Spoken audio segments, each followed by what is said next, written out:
The Tao of Self-Confidence, episode 365. Welcome to the Tao of Self-Confidence, where I share stories of amazing women who have discovered their inner journey to self-confidence. Visit our website at thetaoofselfconfidence.com. Your inner journey to self-confidence awaits. Well, hello friend. Welcome to the Tao of Self-Confidence, where I share stories of amazing women who have discovered their inner journey to self-confidence. I'm your host today, Sheena Yap Chan, and today I have a phenomenal lady on the show today. She is an entrepreneur and online educator, and I'm just excited to have her on today and share her story. So without further ado, I'm going to introduce you to Luisa Zhou. Luisa, how are you today? Maybe you can fill in a little bit more about yourself to our listeners. Hi, Sheena. Thanks for having me here. And absolutely, I'm happy to share a little bit more about myself. Like you said, I'm an entrepreneur. My current business is an online education business where I show men and women how to turn their skills from their jobs, their just life experience, whatever skills they have, and monetize them to create their own online businesses, whether that's a service-based business or an education business that really has the potential to exceed their 9-to-5 incomes. Awesome. Well, thanks for sharing that. And Luisa, what's your cultural background? Yeah, absolutely. So I was raised in Texas. So I guess more than anything, I consider myself at the core a Texan.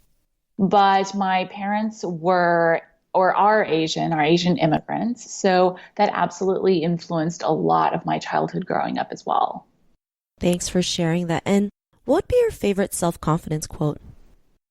My favorite self-confidence quote is not necessarily about self-confidence, but more about, it's really straightforward. It's actually not even a quote. It's Nike's slogan, just do it. I think that there's a lot of information out there about, taking the time to find your self-confidence and letting it come to you. And I believe that absolutely self-confidence is something that you develop over time, but at the same time, there's this chicken and egg problem. And what I found for myself and for the students that I've supported is that it really comes as a result of taking action. And so instead of waiting for the self-confidence to develop, what I prefer is to do it and then let the confidence happen as a result of it.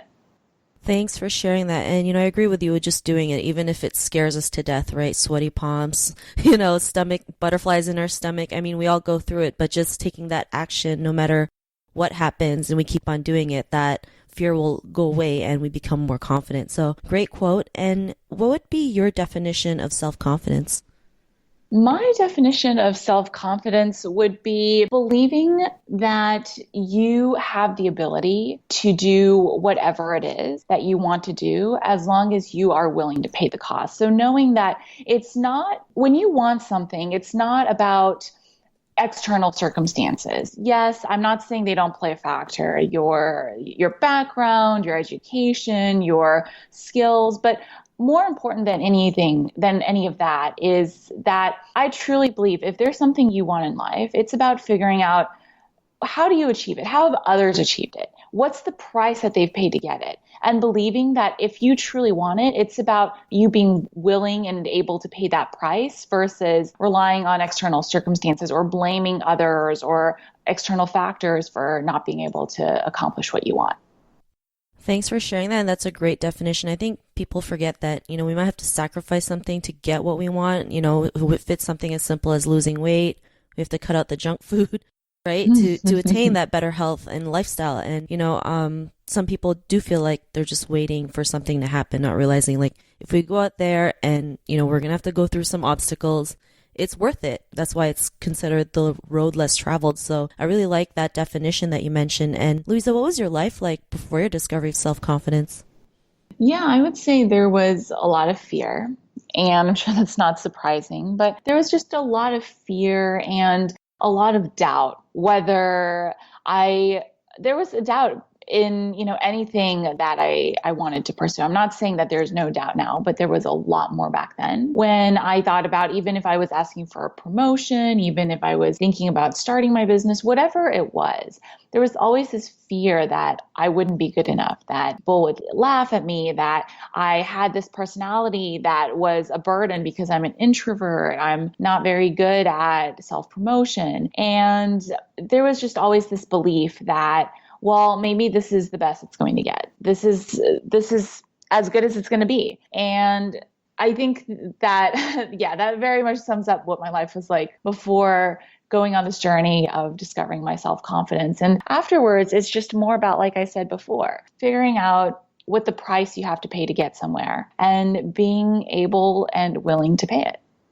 Thanks for sharing that. And, I think that's most people, they fear that. I mean, they go through that, right? The fear, the self-doubt, the settling, right? Thinking this is it. There's nothing better out there, especially growing up Asian, right? It's like you follow this one course and if you don't follow it, it's like hell breaks loose. But I mean, we all go through it. And, what was that point in your life when you realized, you were more than that? You can be the person you are today. What was that aha moment?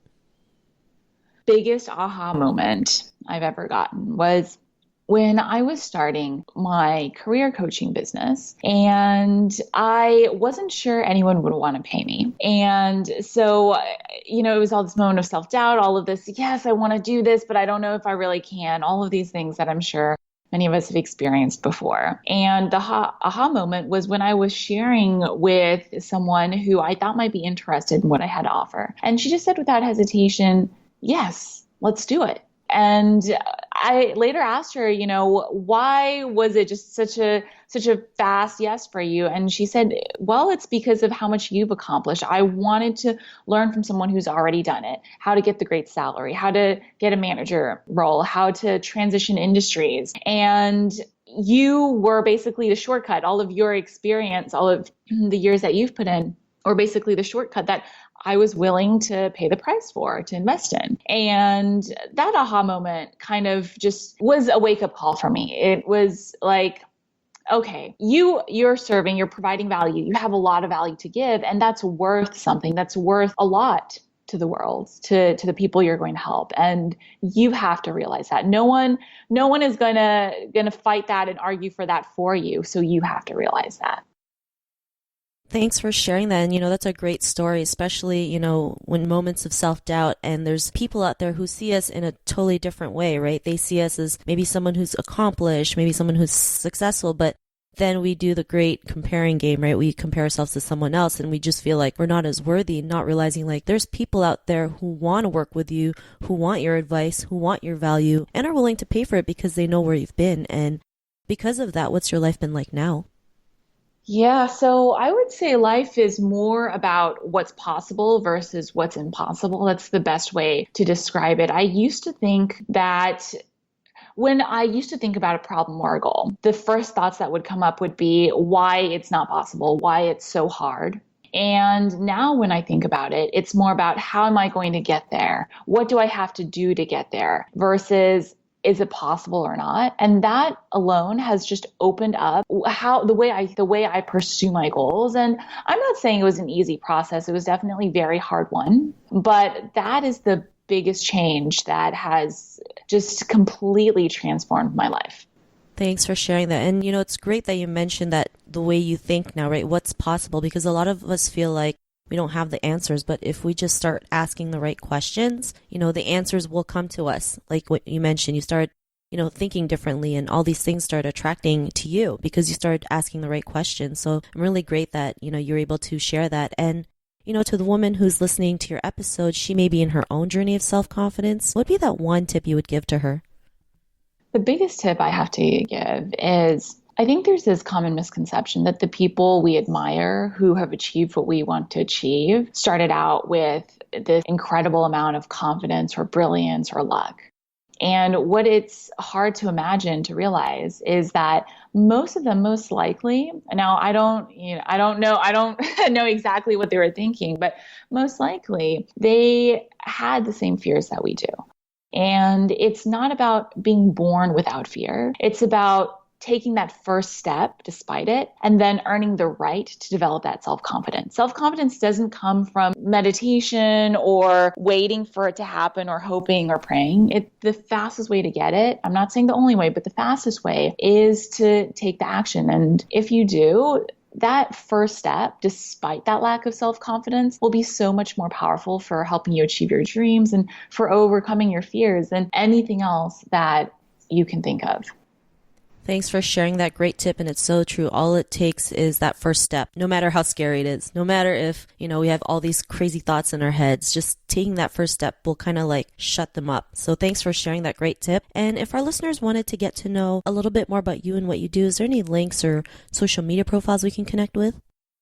Yeah, absolutely. So I've got a few. The first and the easiest link to find me at is at luisazhou.com. That's LuisaZhou.com.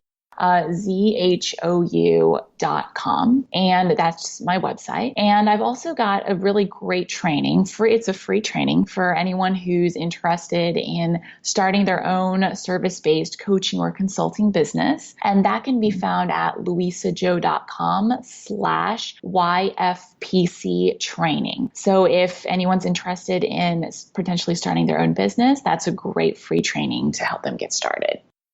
Thanks for sharing that. And to our listeners, if you want to connect with Luisa, you can also head on over to thetaoselfconfidence.com and search for Luisa's name. Her show notes will pop up along with everything else we talked about. And I just want to thank Luisa for taking the time to share her story and tips with us on self-confidence. So thank you so much, Luisa. Absolutely. Thank you so much again for inviting me to be here. Not a problem. It was an honor having you on the show. And to our listeners, be on the lookout for another new episode of another amazing woman's journey to self-confidence, and we'll catch you soon. Bye for now. Thank you for tuning in to another amazing episode of The Tao of Self-Confidence. Want to learn how you can use podcasting to market your business? Download your free report by visiting our website at thetaoofselfconfidence.com. Your inner journey to self-confidence awaits.